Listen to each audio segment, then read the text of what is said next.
welcome to Booked and Brewed Book Club. This is a podcast where we are gonna enjoy talking about our favorite brews, and talk about our favorite books. So I'm Alex. And I'm Alina, and we're so glad you want to talk about books too. This is our first time here, and we're so excited to be talking about books and brews. So, Alex, Oh yes, so we're just so excited. It's gonna be so fun. It's literally low key. But yeah, so like basically just to kind of give you an overview of what we're gonna be talking about for this entire 40-minute podcast, hour-long podcast. We're just going to be talking about like who we are, why we started this podcast. We're going to talk about our recent reads. So we have some fun, exciting things to talk about when it comes to that. And then we're just going to tell you like what to look forward to for next week and for the next podcast. Now, before we begin, Melina, I need to know what your brew is for today, and what your current read is. I currently have my chocolate fudge latte, iced latte Ooh, that I've been sipping on since this morning, and I love it. It's delicious. wait, that sounds literally so So good. good. How was it hard to make? No, we just have Monin syrup and I just have chocolate fudge. So I just put some Monin syrup in, brew some espresso, put some milk in. That's it. Oh my God, Very that sounds easy. so amazing. That sounds like a dessert and a drink, It's so honestly. good. It's very good. Highly recommend. Okay. What I'm currently reading is the second book in Crowns of Nyaxia, and I'm listening to Binding 13. Okay. Yes, So we did talk about Crowns and Nyaxia and how it's a little bit of a struggle right now. it is, it is. I mean, I'm at the end of it. They're in like the final battle, I think. But it's a struggle. Araya is kind of pissing me off. Yeah, yeah. It's like I loved the first book so much, and the second book, I was kind of just like, all right, I feel like we're tying up loose ends here, sort of. Yeah. Like, I feel like that's always the case with duologies, though, is like Mhm. you kind of get that mix of like, the first book is so good, and because it's only two books, the second one is just like kind of cleaning up all the loose ends, making Yeah. it. And it's Usually like, falls flat. yeah, And my experience, and I guess your experience too. yeah. So what's your brew and what are you reading? Okay, so super exciting. I have some green tea, very lame, very Very plain. nice. I don't even have like lemon or honey in it. I'm Oh my very basic gosh. today. Um, yeah, I don't know. I'm just like feeling crazy today. And then my current read is We Were Liars. So I started this like I think last week, and then I decided to read Shatter Me, and then I came back to We Were Liars, and it's actually really interesting. Like the way it's written is very poetic, and it's just like it's very interesting. I've heard a lot of good things about it, so I'm really curious to see like where the plot goes. I'm kind of only like in the first quarter of the book. I'm not very far. Um, but yeah, that's currently what my read is right Okay. Awesome. now. Let's get into who we are. I'll go first. So I'm Melina and I'm from Maryland. I'm currently a student at University of Maryland, Baltimore County, and I'm studying bioinformatics. Um, my favorite read, there are so many. I'm not sure I can pick a favorite, but I really like Fourth Wing. Ooh. And the series that got me into reading is Throne of Glass. So I know it's kind of basic, but it got me back into reading after like a 5+ year slump. So it will always have a special place in my heart. Ugh. Um, and I just like talking about books, so that's why I wanted to join this podcast. Yes, amazing. Um, yeah, no, I literally love Throwing Glass. I feel like Sarah J. Maas, like so many, it's like that or Fourth Wing gets people back into reading, and Yeah, it's so, but like those book, like both series are so well written. I know. It's like, like it's just hard not to want to just like pick up another book right after that. But the issue is once you read all of SJM's books and then you read, the Empyrean series, then it's like, okay, what next? I And like know. the Heavy on whole the not taking any Fourth Wing slander. exactly. I mean, like, don't hate me, but for a little bit, I was like a Fourth Wing hater. Like I I didn't Oh like, my gosh. yeah, you didn't know Never, never that? been me. Oh Never my been gosh. me. Yeah, I felt like the writing was very, it felt high school. It felt very high school where she's like, I don't trust Zayden and he's lying to me, but she's lying to him. And it's like, this doesn't Okay. add up in a real healthy And relationship. here's the difference.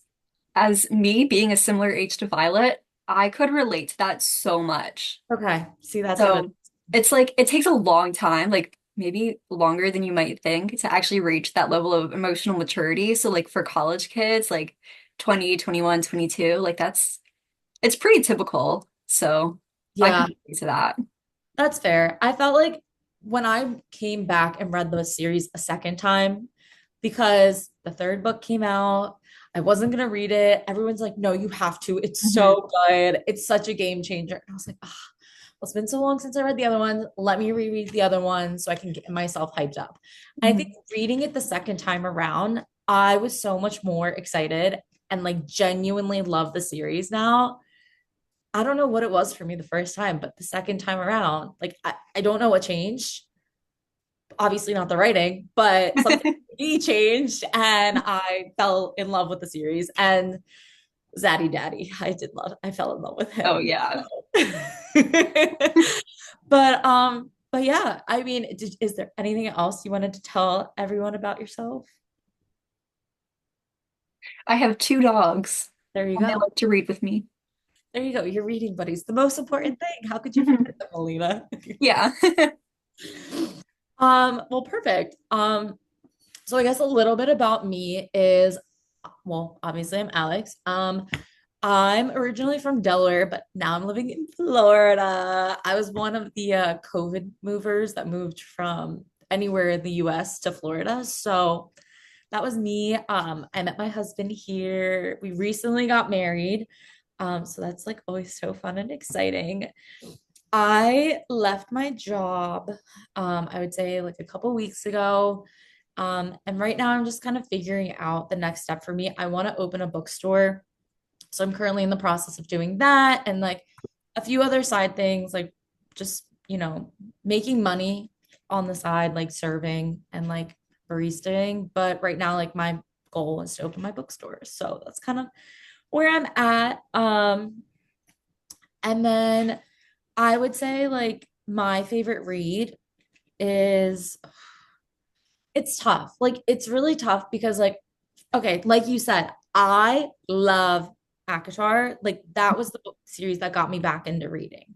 So like for me, like that series will always hold a special place in my heart, but I genuinely think oof, my favorite read, that's tough because I love like all right, standalone book. I love The Invisible Life of Addie LaRue. Mm. That book, so good, made me sob, made me feel all the emotions. And then obviously Throne of Glass because, How can you not mention Throne of Glass? right? Like it's like remember when the whole thing with like the Roman Empire was going around? It's like Yes. this is our Mhm. Roman Empire. This is any book reader's Roman Empire is Yeah. 100% Throne of Glass. Hmm. It just is what it is. Like there's just Yeah. nothing like it out there. Hmm. But yeah, so I decided to start this podcast and get us started on this just because I really loved reading and I wanted a place for us to just talk about it. And like, you know, I think for me, moving to Florida was one of the best decisions of my life, but it was really hard for me, especially like around COVID, like to meet new people, make friends, and like join book clubs and things like that. Um, and I mean, because I didn't know a single soul here, so it's really difficult. I think people my age like might be able to relate to it a little bit more. Um, but yeah, so I wanted to start this as an opportunity for, what, maybe you don't have a book club, like join ours, listen to us. We're here to just talk about whatever, talk about books and just like bring all the fun vibes. So that's kind of why I wanted to start it. But yeah, my little reading buddy is, I don't know where he's at, but I have a little dog. His name's Louie. He's like my little mini Aussie doodle. And yeah, he likes to sit and hang out while I read and also be crazy and bark at me while I read. So, you know, we go both sides. So, Mhm. but yeah, that being said, I guess we did kind of talk about like why we wanted to do this podcast, why like it is what it is. Like I said, I really wanted to start this podcast as a chance for like anyone and everyone to just like join us, listen to what we talk about, listen to the books. Like, if you feel so strongly against what we're talking about, feel free to leave a comment. We're always like open to suggestions. We love like kind of the open conversation about it. And I think that's like why, like, like obviously you're my book bestie. Uh, so like you and my friend Amanda, like I literally talk to you guys all the time about books, like constantly, like 3 a.m. Like, oh my God, did you see this? Seriously. Yeah. And that's kind of why we wanted to do this is if we're going to talk about books, let's just Mhm. see if anyone else wants to. But yeah, like I said, all the fun stuff. And then yeah, we just want people to feel like included and, part of something because I feel like that's really hard, like especially if you're in a new place, is like finding a sense of belonging. So Mhm. we want to create that environment here. But yeah, so I guess with that being said, we can jump into our recent reads. So I just finished the book Shatter Me. Loved. Don't Uh, mind my brother coughing in the back.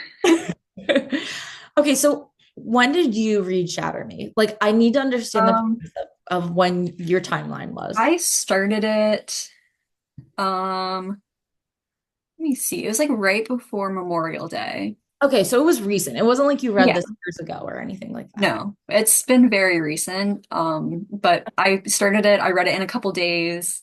I was in Florida and then I came back and finished the next two books like within 4 days. Okay, yes. So I really like the series. I really like the first book. I think for me, if the author didn't put the, like how she, like how, like Disclaimer. the disclaimer, right? About, her Mhm. thought process in like the Yeah. character's thought process in the book and like how it's written. I don't think I would have enjoyed it as much. I think if it was just written plain as can be and it was very like didn't have those things that indicated her inner workings of her head, I don't Mhm. think I would have liked it as much because I felt it would have felt flat. I felt like it would have been like, okay, again, I'm not a huge, like, I know you and I have talked about this. I don't love dystopian society things. Or dystopian. Like, I don't understand. Like, it's so scary to me. Like, I don't know why. Like, I couldn't even finish Handmaid's Tale on Hulu because I was like, oh my God, I'm like traumatized. This is like, we could end up like this one day. Like, I don't know. Even when I was little, like, and they made us read like, I don't know if you've read them, but like Lois Lowry books, like The Giver and I don't know, I think it's like The Color Blue or something like that. Like, No, but I read like 1984.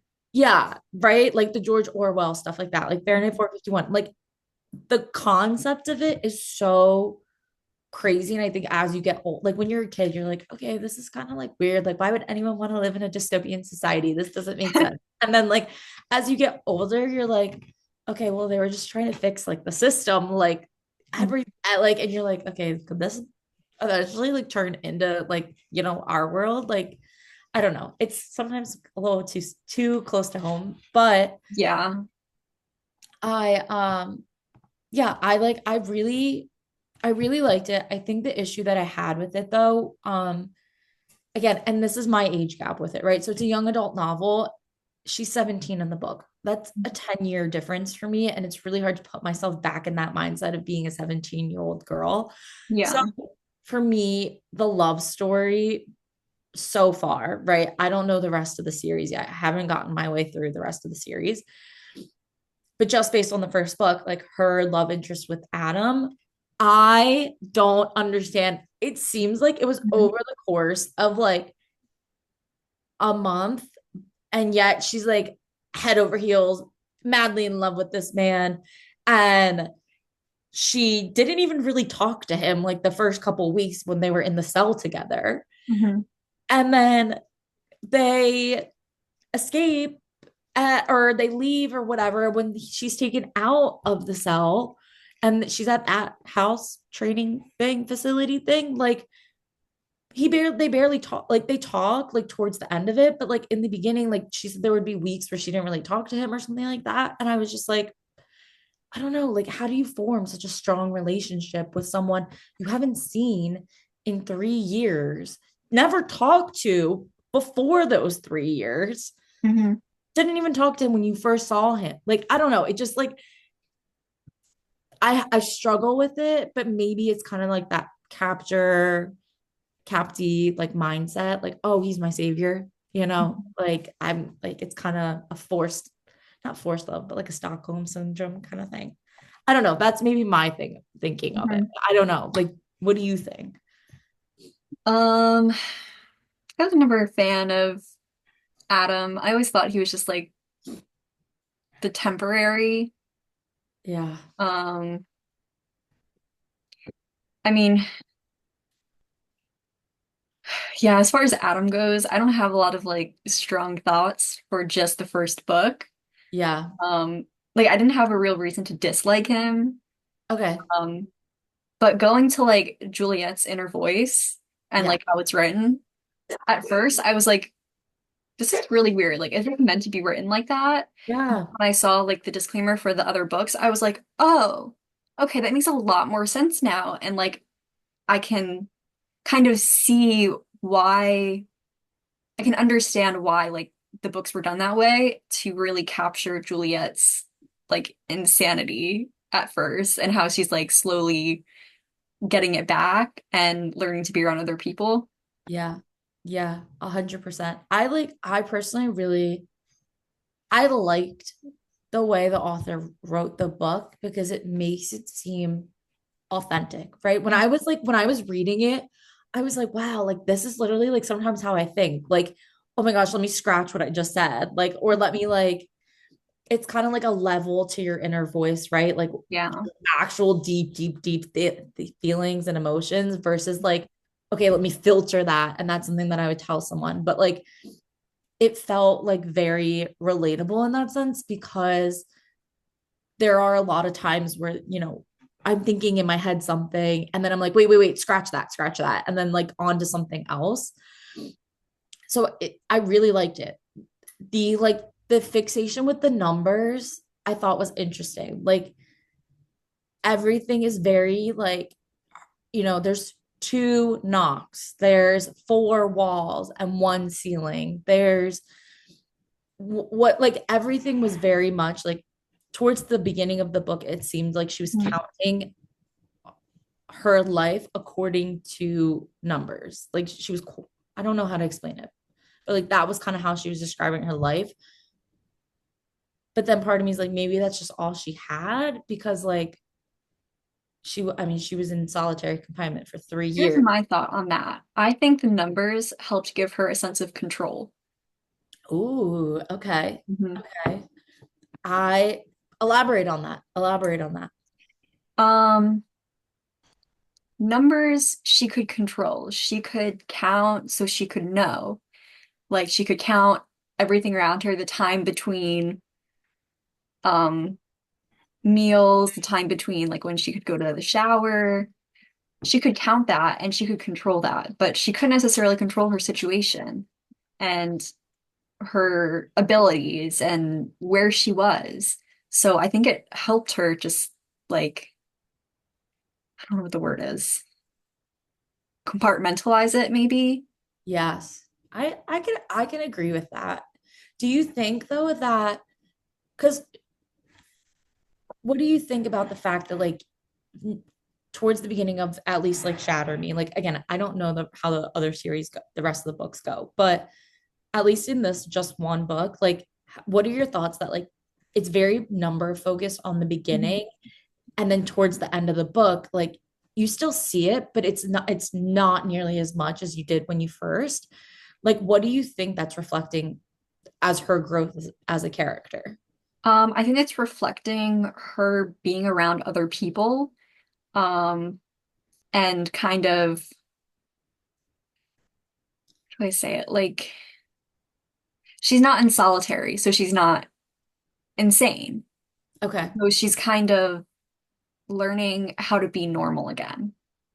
I Yeah. think that's kind of what it's reflecting, and it's kind of reflecting how Adam is helping her with that, even if he's like, in my opinion, just kind of there. Yeah.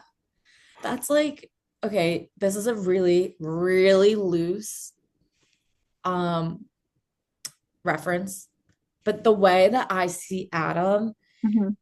again, very loose reference. Take this with a grain of salt. I don't know how the rest of the series goes.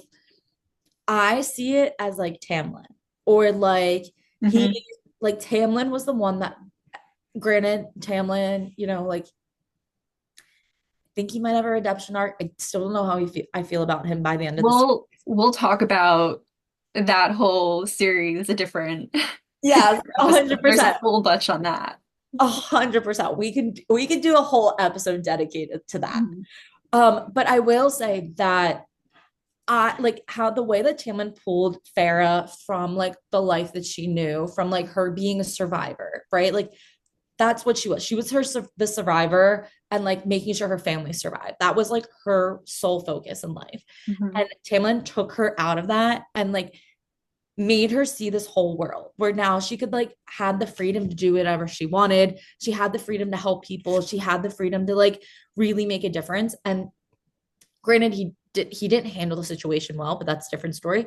I Mhm. think it's very similar to how Adam is taking, Juliet out of her like current world of like solitary confinement where like she is seen as this like she sees herself and she sees how other people see her as like this monster, right? Like she's constantly talking about how she's a monster. And like I think Adam kind of pulls her out of it. I know Warner plays some part in it, right? Like Warner's low key obsessed with her power. And I still don't understand like his obsession, like his reasoning behind it, like of wanting to, it seems like it's for personal gain, right? That's what he keeps saying. They're going to be the most powerful couple, things like that. It's more of a political stance and like a personal gain than, but his obsession seems so much more than that. And I can't figure out why. Like it seems Mhm. much deeper than what he's talking about.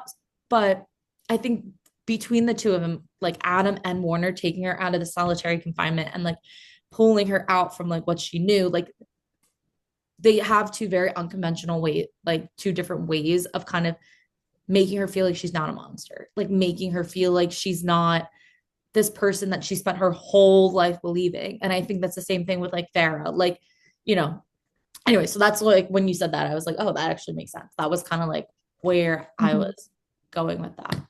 Yeah. Um, Yeah, that does. I understand that. And I gotta say, I kind of agree. Um, yeah, I we know can you know more information elaborate than more. me, but Yeah. And I mean, even thinking about it, like if Alex is kind of like Tamlin and Warner is kind of like Rhysand, he's in the first book, he's portrayed as this like really horrible person. Like you have no idea. You know that his motives, like there's something more to him, but like you don't know what it is. So yeah, you can compare like the first book, like how Shatter Me is with Adam and Warner. I yeah, mean, not saying that that's how it ends, but like it's just a comparison for, I don't know. You don't really know where this other guy is coming from, but he's kind of morally gray and he obviously has other motivations. yes. And I think it was interesting. I think what made me feel like at or Warner was more he's kind of putting on a facade, like kind of how Reese puts on a facade, like he puts on this like the mask, right? His mask of like Yeah. this evil, like I feel like Warner, you saw it crack when Juliet mentioned his mom and his reaction, Warner's reaction to Juliet mentioning his mom seemed like there's a lot more to deep dive into that. And that I don't remember what exactly happened in that part. Do you mind recapping? yes. So basically, I think he's like taking her somewhere. And she's like, obviously doesn't want to go. She's kind of over like this whole situation that she's in with him. She's like, I don't want to do any, like, you can't tell me what to do, whatever. And they're walking, and she makes a joke like, oh,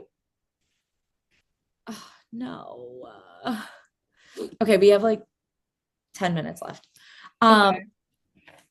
but yeah, so I think that when Warner basically, or Juliet says, "Oh, wouldn't your mother like to know?" Or, "Oh, your mother must be so proud," or something like that as a joke, right? And Warner immediately stops in his tracks, turns around, stares her dead in the eye, and like just looks in like, what do you know about my mom? Like what, Oh, what is like, it's giving Reese End and like on the deck or the balcony or whatever when he stops in his tracks and then just disappears. yes, yes. Like, what do you know that we don't?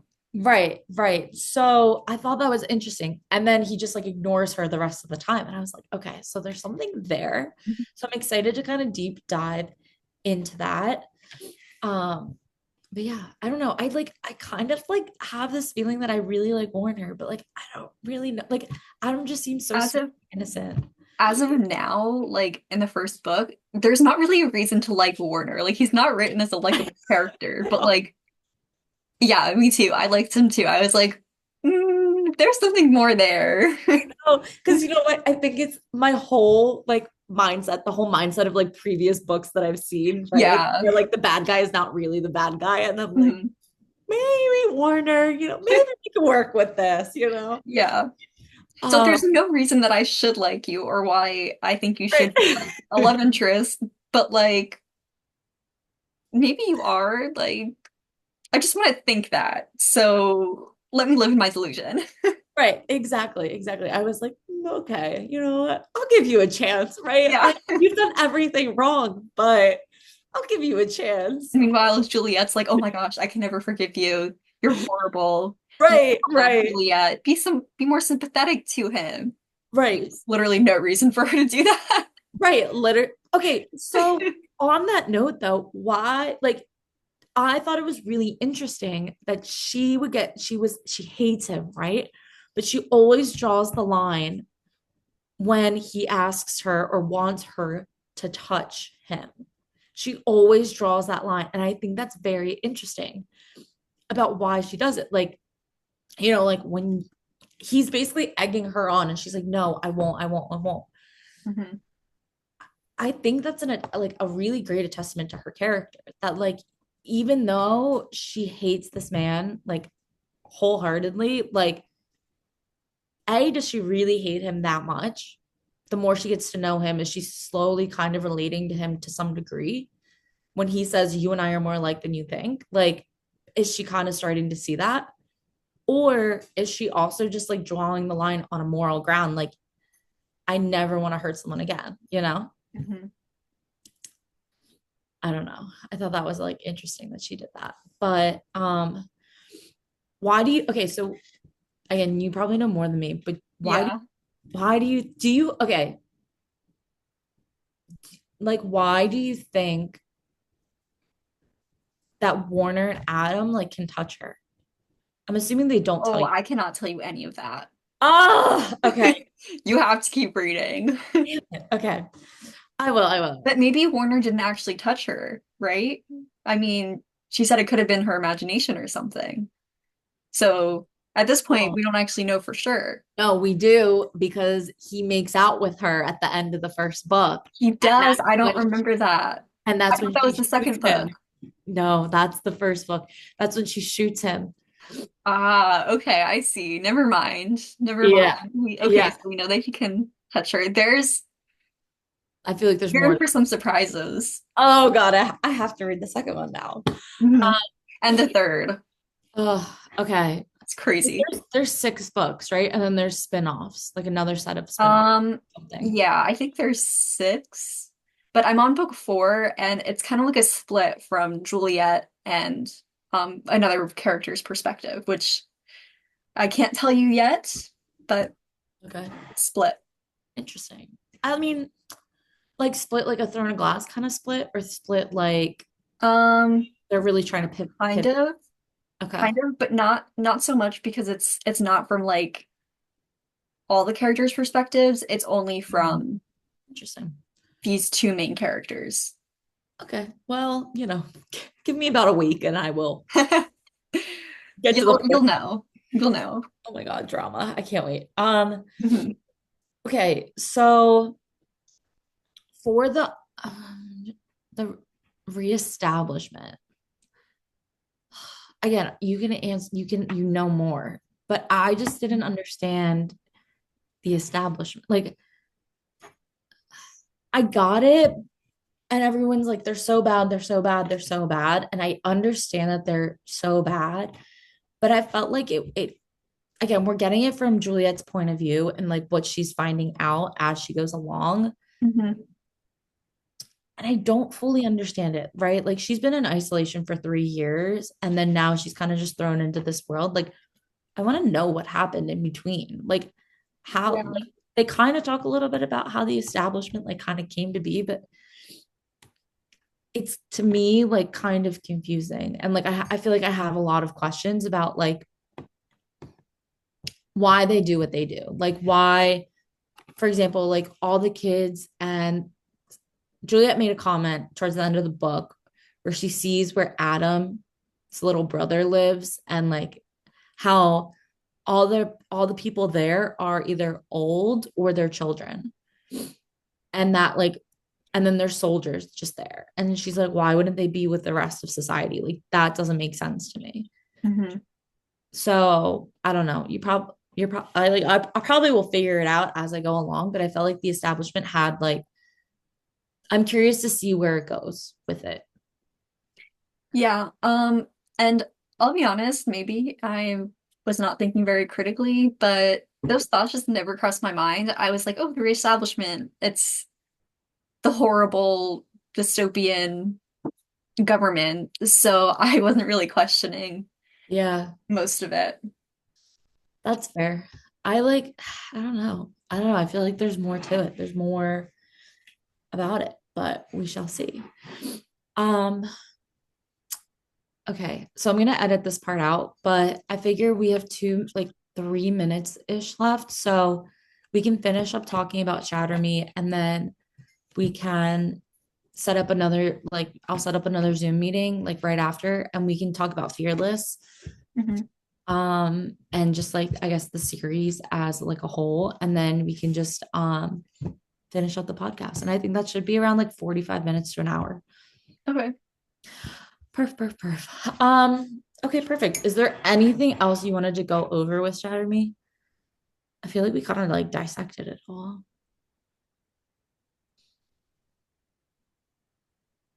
Um, no, not yet. Okay. Oh, I did. Okay, so I did think that was interesting. I don't understand and again, first book, I don't understand the extent of Juliet's power. Like she doesn't really explain what happens to people Hmm. with her power. Like she just says she feels a rush of power. She says they just collapse. They can't let go unless she pushes them off of her. But I don't really like, do they just turn into a husk of a human being? Like, do they just like, does she literally zap the life out of them? Does she like freeze them to death? Like, I didn't understand like what exactly the effect her power has on her. And I thought, again, like, I just think it's interesting that like well, I guess she has no control over it. Yes. But also I think it's interesting that like Warner and Adam currently don't they're like immune to it. Hmm. And I can't figure out for the life of me what. Like, is it because they're like mated, like bonded? Like she's bonded to these guys? Is it because she deep down doesn't want to be? Like, I don't know. I just think it's like it's interesting. It's interesting how like you don't really know what her power is. You just know that her power kills people and that she can like take down walls. Yeah, her power is definitely more developed in books two and three. Hmm. Okay, so good to know. Just keep reading. That's Mhm. where we got with this. Yeah. So valid, valid, valid. Okay, perfect. So yeah, so now that we kind of talked about like Shatter Me and really like deep dive into that, I think we can like move on to like Fearless and talk about Fearless. We both just Mhm. finished this book, and read the trilogy. Um, so yeah, like what did you think? Okay, what did you think of the ending of it? Like and how it ended? Um, I'll be completely honest. I was listening to an Audible, so like the last 15 minutes, I was probably half asleep for. Okay. But as far as the ending with like Kit, Mhm. I was like just kind of confused, Yeah. honestly. Yeah.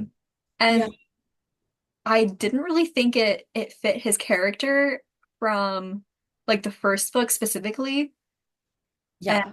I thought it was just like, I don't know. I 100% agree with you. I think it felt so out of left field for him to all of a sudden go crazy and like obsess over his brother's relationship and like all of a sudden become like super crazy and that like he started like injecting himself With the the plague. with the plague, right? Like I thought that was crazy and like I thought like for someone who in the first book I genuinely loved as a character, I Mhm. genuinely thought that he was like a good person. He really did love like his people and wanting to make it like I thought it was his mindset change seemed so abrupt. Mhm. And like I don't know, like I can't relate. Like I just don't it felt like it came out of left field. Like it Yeah. felt like even with like Kai like trying to talk to him and like bring him back to normal, like it just didn't seem like him at Mhm. all. Yeah. And also like so with Peyton being that the ordinary that is like Kit's half sister, I thought that was also like they just kind of threw it in there. I mean, I know that there's like seating for it in the other books, but like I also thought that just kind of like came out of left field and was like, let's just do this, like make it interesting. But it didn't really fit the story so well.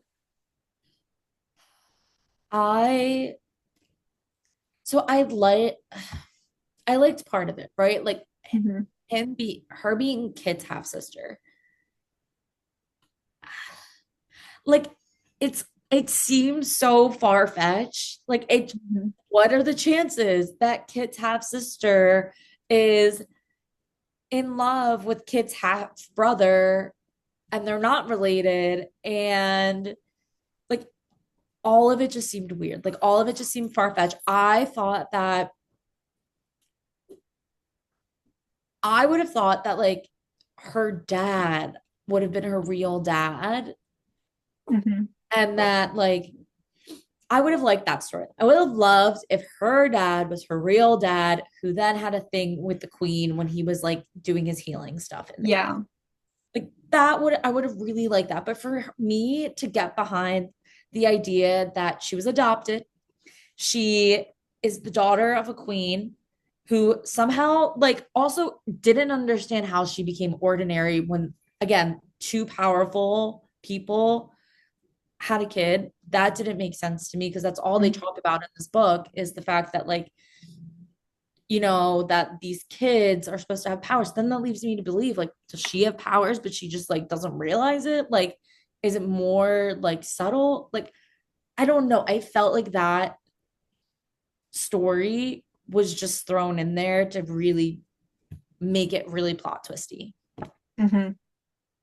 And it felt Yeah. forced, in my Yeah. opinion. Yeah. Um, yeah.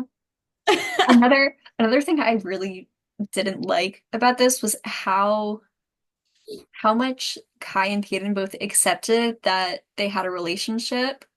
Like I liked how was Reckless. That was the last one, right? Reckless. Okay. This um how there was like more yearning and like it was more of the enemies to lovers, whereas this one it's like, oh, we already have a relationship, but we're going behind my brother's back. Yeah, like yeah, I agree with that. I really do like the buildup of it Hmm. and like how he was conflicted and things like that in the other books.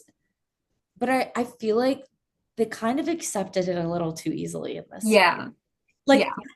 the ending of Reckless, when they're literally laying in the poppy field, they're having their moment of like whatever, absolutely obsessed, love, right? But then I would have loved to have seen in Fearless where they kind of went back, right? They were almost forced to go back to a way where like they would still yearn after each other, but Hmm. they couldn't have this full-fledged affair, whereas they just had the full-fledged affair. Like, Yeah.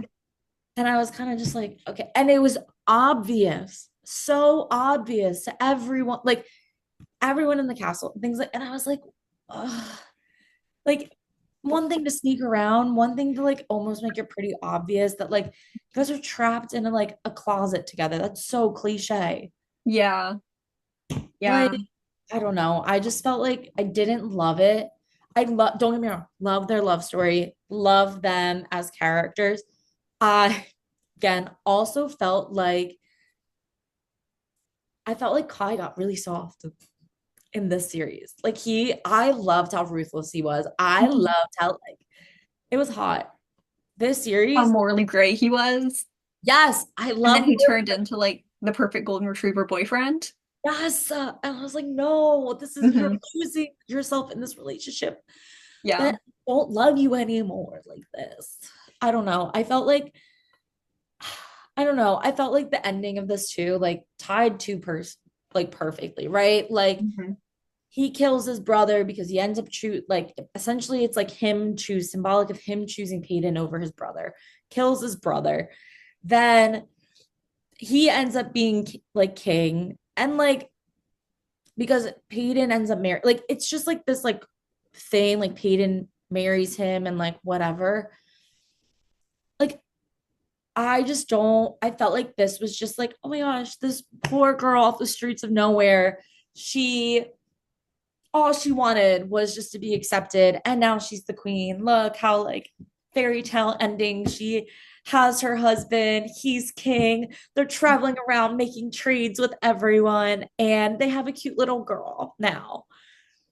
And I was just like I feel like this is like not how I like kill off like don't wait until the last 50 chapters to kill off the main character. You know what would have been crazy? Hmm. She killed off Kai. Like genuinely killed off. Yeah. Like Yeah.